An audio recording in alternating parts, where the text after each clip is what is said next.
Bem-vindos ao The Debate. Se você acha que a sua família tem problemas, olha, espere até abrirmos os arquivos da primeira família patriarcal. Nossa, sim. É uma bagunça completa. Totalmente. Hoje, não estamos falando de heróis perfeitos com vidas imaculadas, sabe?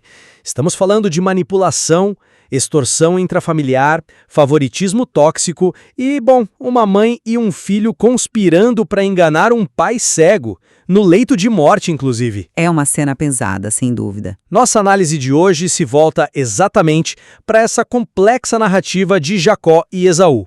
E o que torna este nosso painel fundamental é que não se trata apenas de uma história antiga, né? É um laboratório brilhante sobre a tensão definitiva da experiência humana, o choque entre o livre-arbítrio e a soberania divina. Exato. E é um prazer estar aqui para discutir isso. O prazer é meu. E, bom, para deixar claro de onde eu parto, como conselheiro clínico e especialista em ética familiar, eu leio este material com um foco incisivo na responsabilidade moral. Para mim, as falhas de caráter e a negligência parental desta família moldaram traumas profundos. Estabeleceram um sistema disfuncional cujas consequências destrutivas eram inevitáveis. E isso não pode ser maquiado por jargões teológicos, sabe? Eu entendo perfeitamente o seu ponto. E embora eu concorde que a disfunção seja palpável, eu abordo isso de uma maneira muito diferente. Certo, como teóloga, imagino. Isso. Como teóloga sistêmica, minha posição foca na soberania divina. Eu defendo que o texto não é primeiramente um manual de moralidade, mas a revelação de um decreto de eleição. O propósito de Deus prevalece de forma estrutural, operando de maneira independente e de forma fascinante, frequentemente através dessas exatas falhas e manipulações humanas que você descreve. Mas veja bem, se nós ignorarmos a agência moral, nós simplesmente esvaziamos a narrativa do seu poder de alerta. Não acho que esvazie, Não, pera. A história de Isaac e Rebeca é um estudo de caso gritante sobre como o favoritismo destrói a saúde emocional de uma casa. A eleição divina, o chamado maior, não anula a responsabilidade humana de forma alguma. Certo. A prova disso é a lei da semeadura. As ações carnais desses personagens trouxeram consequências devastadoras. Jacó colhe o exílio, a família é rasgada ao meio. Vemos que os atalhos humanos, mesmo quando tentam dar uma mãozinha para Deus, geram apenas dor. Bom, o ponto em que eu discordo frontalmente é a ideia de que a teologia anula o alerta humano. Na verdade, a arquitetura teológica do texto magnifica a graça, justamente porque o caos humano é tão grande. Como assim? A narrativa estabelece a primazia da doutrina da eleição. O decreto divino de que o maior servirá ao menor foi proferido antes mesmo de os gêmeos nascerem. Sim, claro que há depravação e falibilidade ali, mas o foco central é uma graça incondicional tão imensa que utiliza até mesmo a fraqueza humana, para impedir que as tradições culturais da época frustrem os planos redentivos. Então, vamos testar essa primazia do decreto olhando para o próprio início do processo, a concepção. O material base nos mostra que Rebeca enfrentou 20 anos de esterilidade. 20 anos. E em uma cultura do Antigo Oriente Próximo, a esterilidade não era apenas uma dor pessoal, era uma ameaça existencial à sobrevivência do clã e à própria promessa feita a Abraão. Uma crise completa. Exatamente. A solução cultural óbvia que o próprio Abraão usou seria Isaac tomar uma concubina, mas ele resiste a isso. O texto hebraico usa a palavra vaietar para descrever a oração de Isaac. Uma palavra muito forte, aliás. Sim, não é uma reza casual. Sugere uma súplica fervorosa, um apelo visceral que invade o espaço divino. Isso exige participação humana. Se o decreto de Deus já estabelecia uma descendência e um plano inflexível, por que a necessidade absoluta dessa intercessão agonizante por 2 décadas? É uma boa pergunta. Para mim, isso prova que a agência moral e a oração não são peças de teatro, sabe? Elas movem o motor da história. Não estou convencido por essa linha de raciocínio determinista por causa disso. Essa é uma leitura compreensível. Mas nós precisamos investigar o porquê dessa espera, tanto mecânica quanto espiritualmente. Esses 20 anos de silêncio divino não foram uma falha no sistema. E Deus não estava esperando Isaac convencê-lo. Mas então por que a espera? A espera serviu como um filtro teológico. Deus precisava purificar a linhagem de qualquer pretensão puramente biológica ou humana, sabe? Ao fechar o ventre de Rebeca por 2 décadas, Deus estava garantindo que, quando a criança nascesse, ficasse inegável que a nação de Israel era um milagre direto do Criador. Certo, para não ser resultado da potência de Isaac. Exatamente. E sobre a questão da agência humana e do mérito, olha para o que acontece quando Rebeca finalmente engravida. O texto diz que as crianças lutavam no ventre dela. A palavra hebraica vaittratsatsu não descreve bebês apenas chutando de leve. Significa chocar-se violentamente, tentar esmagar um ao outro. Uma guerra antes mesmo do primeiro fôlego? Isso, uma guerra intrauterina. E isso é a prova cabal de que a eleição de Jacó precedeu qualquer ação ética. O apóstolo Paulo comenta isso séculos depois, antes de fazerem o bem ou o mal, a escolha foi feita. A presciência divina não é uma previsão passiva do futuro, é a fundação ativa da graça. Ele os escolheu antes de qualquer comportamento. Perfeito. Deus não escolheu Jacó porque previu que ele seria uma pessoa melhor. Ele o escolheu independentemente de seu mérito. Certo, eu entendo a formulação teológica de que a escolha antecede o mérito. Mas olha, se a eleição já estava garantida, a forma como Isaac e Rebeca gerenciam o desenvolvimento dessas crianças é psicologicamente e eticamente desastrosa. A criação foi péssima. Nisso nós concordamos. Pois é, e isso nos leva à dinâmica de poder dentro das tendas. O texto aponta que Isaac amava Esaú porque se agradava da sua caça, do seu paladar. Já Rebeca amava Jacó. Pense comigo sobre o mecanismo por trás disso.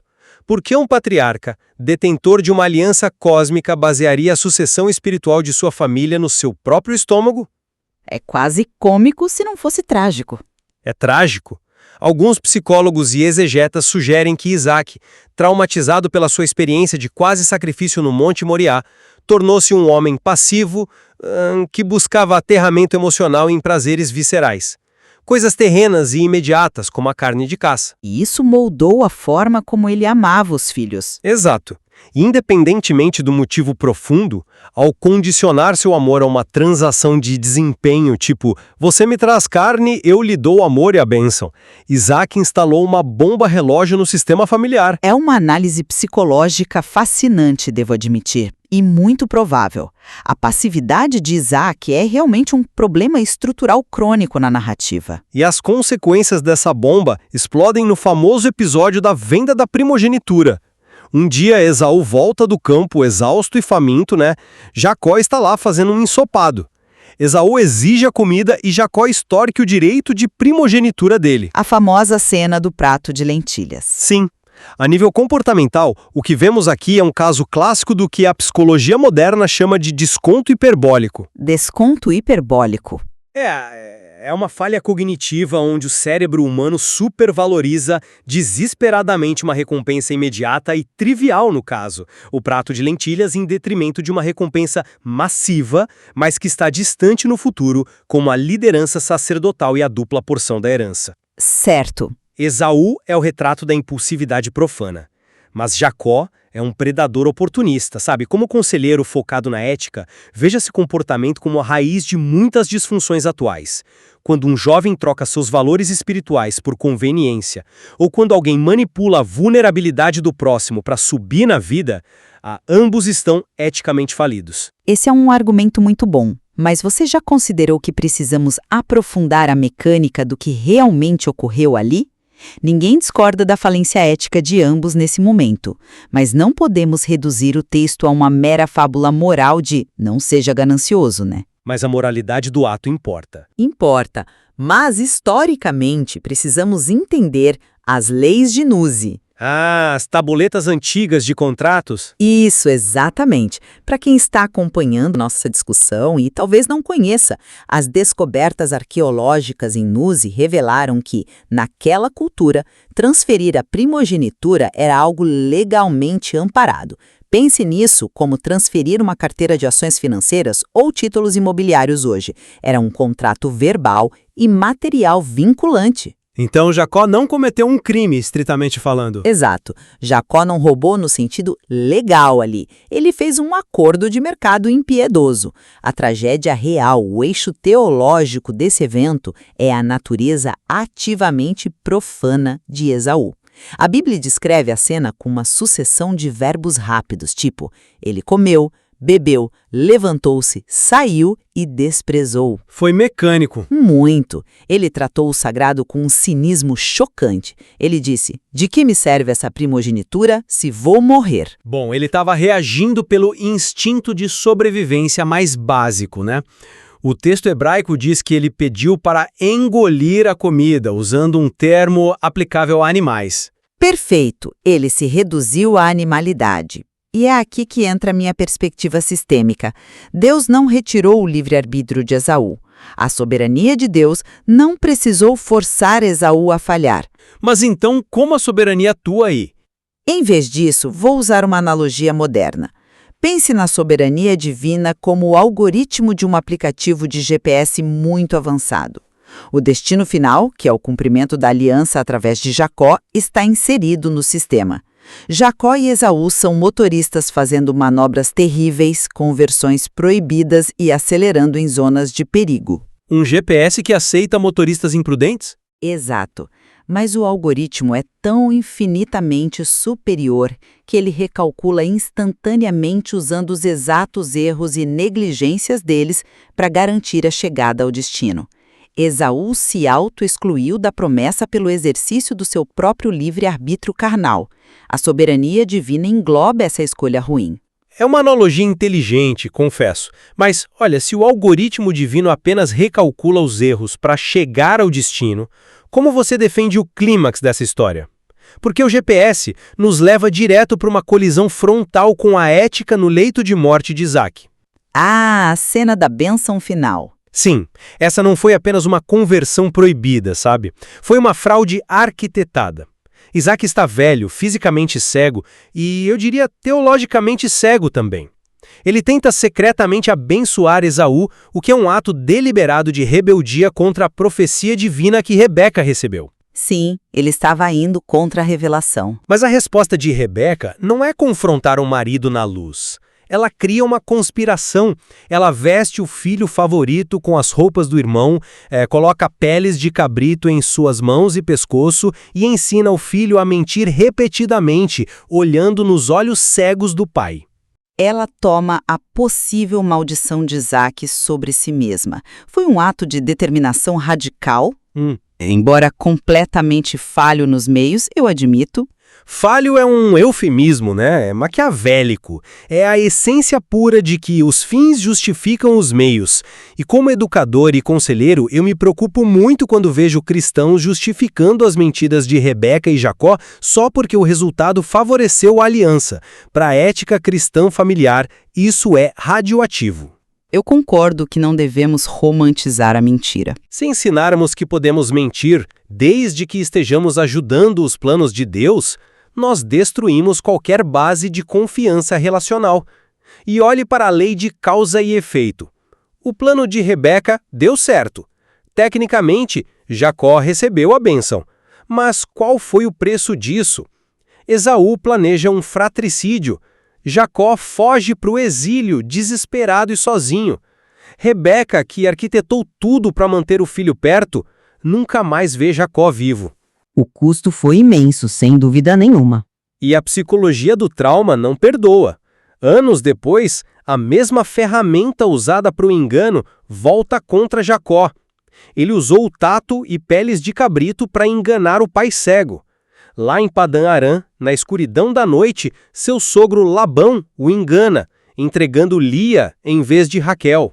A lei do retorno. Sim, E mais tarde ainda, os próprios filhos de Jacó pegam a túnica colorida de José, matam um cabrito, olha o cabrito de novo aí, mancham a túnica com sangue e enganam o velho Jacó, fazendo chorar a morte de um filho vivo por décadas. Jacó plantou fraude com um cabrito, colheu fraude com um cabrito. No fim de seus dias, ele confessa ao faraó do Egito que os dias da vida dele foram poucos e maus. A mentira não operou a favor dele. Ela criou um trauma geracional enorme. Desculpe, eu entendo perfeitamente o seu desconforto ético e o eco desse trauma nas gerações, mas eu simplesmente não compro a ideia de que Deus precisava de um plano alternativo e que tudo se resume a karma. Deixe-me dizer o porquê. Claro, vá em frente. Você está fazendo uma leitura primariamente baseada no que chamamos de teologia da retribuição, como se fosse um karma cósmico, né? Para compreendermos como a soberania divina coexiste com falhas morais dessa magnitude, sem endossá-las, nós precisamos fazer uma distinção técnica, porém simples, que é muito comum na teologia reformada, a diferença entre a vontade preceptiva de Deus e a vontade decretiva de Deus. Certo. Traduza isso para termos práticos para nós, por favor. Com prazer. Pense na vontade preceptiva como limite de velocidade em uma rodovia. É a regra moral de Deus, não minta, honre pai e mãe. Rebeca e Jacó quebraram o limite de velocidade. Eles violaram a vontade preceptiva de Deus e, como você bem apontou, sofreram acidentes terríveis e arcaram com as consequências. Eles bateram o carro. Bateram feio. Agora, a vontade decretiva é diferente. Não é o limite de velocidade, é a lei da gravidade. É o decreto fundamental da realidade de que o universo vai seguir o plano redentivo de Deus. Deus havia decretado que Jacó seria o portador da aliança messiânica.